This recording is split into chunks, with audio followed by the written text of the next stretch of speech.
Olá, povo de Deus, tudo bem com vocês? Direto ao ponto, analisaremos o capítulo 1, 2 e 3 do livro de Gálatas. Na verdade, uma pincelada rápida para entendermos o contexto e, especialmente, a mensagem separada para o nosso coração no dia de hoje. A igreja de Gálatas parecia uma planta, mas sabe uma planta que cresce rapidamente, todavia não tem raízes profundas, fortes? Pois é, esta igreja aparentemente fragilizada por uma experiência espiritual superficial não estava apresentando estruturas para combater aquilo que Paulo chama de falso evangelho, aquilo que Paulo diz acerca de outro evangelho que não este que apresentei a vocês. Do que se tratava? Paulo trouxe para eles as boas novas do evangelho. Todavia, os falsos mestres que tentavam contaminar a igreja de Gálatas eram indivíduos que apresentavam um outro evangelho que não tinham as boas novas da salvação pela graça de Deus manifestada em Cristo Jesus. Era o evangelho das más notícias, onde as suas boas obras pesavam de modo contundente para a sua salvação. A boa notícia é que os méritos de Cristo nos traz justificação. A notícia má que os falsos mestres estavam espalhando na igreja de Gálatas é que nós conquistamos a salvação por intermédio daquilo que nós fazemos, especialmente os rituais e, neste caso, mais especificamente, a circuncisão. Resultado, um grande embate espiritual, porque a igreja estava fragilizada por conta dessas más notícias deste outro evangelho que não se constituía o verdadeiro e o puro evangelho apresentado por Paulo. Paulo, ele inicia a carta se apresentando como alguém que foi chamado para ser apóstolo não por pessoas. Qualquer indivíduo que se tivesse que escolher alguém para ser um pregador do evangelho, certamente este alguém não seria Paulo, por se tratar de quem se tratava. E por que Paulo foi escolhido se ninguém teria a capacidade ou se ninguém optaria por escolhê-lo?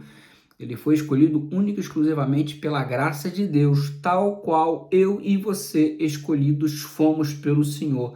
Não é porque nós temos méritos, mas é porque é a manifestação da graça de Deus em nossa vida. Essa é a beleza do Evangelho, a manifestação da graça de Deus em nossa vida, nos imputando os méritos de Cristo. Todavia, a insistência dos falsos mestres em construir a salvação por intermédio do que a gente faz e não por intermédio do que Cristo fez, constituía-se o outro evangelho que Paulo dizia tanto que deveria ser rejeitado. E então, você abraça o evangelho da graça de Cristo cobrindo a multidão de nossos pecados por meio do sacrifício de Cristo, ou você abraça este falso evangelho aonde você olha para você mesmo e começa a se sentir melhor do que os outros e aquilo que você faz para fazer você se sentir bom, isso você crê que constitui-se os motivos que te levarão à salvação. Nossa, que engano absurdo! Então, você, se cresce desta forma, estaria descartando os próprios méritos de Cristo. Na verdade, está dispensando o sacrifício de Jesus. Se eu, por intermédio das minhas boas obras, e neste caso do contexto, especialmente a circuncisão, posso alcançar o céu, por que Jesus morreu se bastava eu fazer coisas boas, inclusive me circuncidar? Enfim, Paulo vai falando sobre este falso evangelho da justificação pelas obras, diferente do puro evangelho, que é a justificação pela fé. E ele vai então apresentando tudo isso para que a igreja fragilizada de Gálatas pelos falsos mestres, esta igreja fragilizada se fortaleça com esse evangelho puro pautado na graça de Cristo.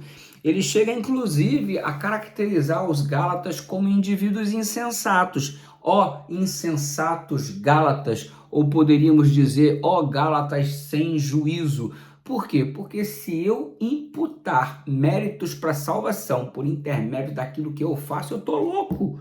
Eu tô maluco. Se eu quiser desenvolver, na verdade, as realizações que tenho como sendo o caminho para a salvação, eu perdi o meu juízo, né?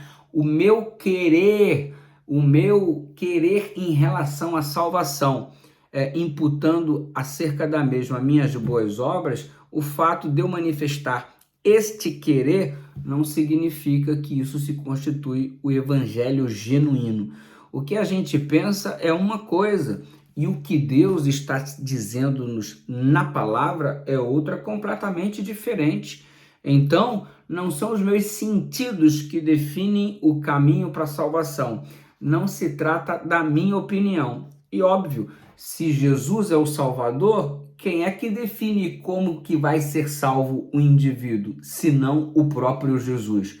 Então, como é que Jesus é o nosso Salvador e você que quer definir o método da sua salvação? Ele é o nosso Salvador e ele define como seremos salvos, por intermédio da sua graça, tão somente da sua graça. Você percebe que há um processo em que Pedro, ao se encontrar com Paulo lá em Antioquia ou Antioquia, não sei como é que você está pronunciando isso daí, Pedro, então, ele recebe uma repreensão do apóstolo Paulo, porque Pedro pregou o amor para todas as pessoas e aquela coisa toda, e agora ele está manifestando um certo preconceito e um distanciamento proposital daqueles indivíduos denominados de gentios que não foram circuncidados. E Pedro, então, se afasta e ainda contamina Barnabé com esta situação, para que ele manifeste esta hipocrisia, esta indiferença. E Paulo então o repreende e a Bíblia chega a falar de cara a cara esta repreensão, porque afinal de contas, como é que algo de manifestação pública por parte de Pedro poderia ser repreendido no particular? Os problemas públicos se resolvem publicamente, e uma vez que Pedro estava manifestando esta coisa que não se encaixava com o puro evangelho, então Paulo, orientado pelo Espírito Santo, o repreende diante de todos, porque o problema estava à mercê de todos.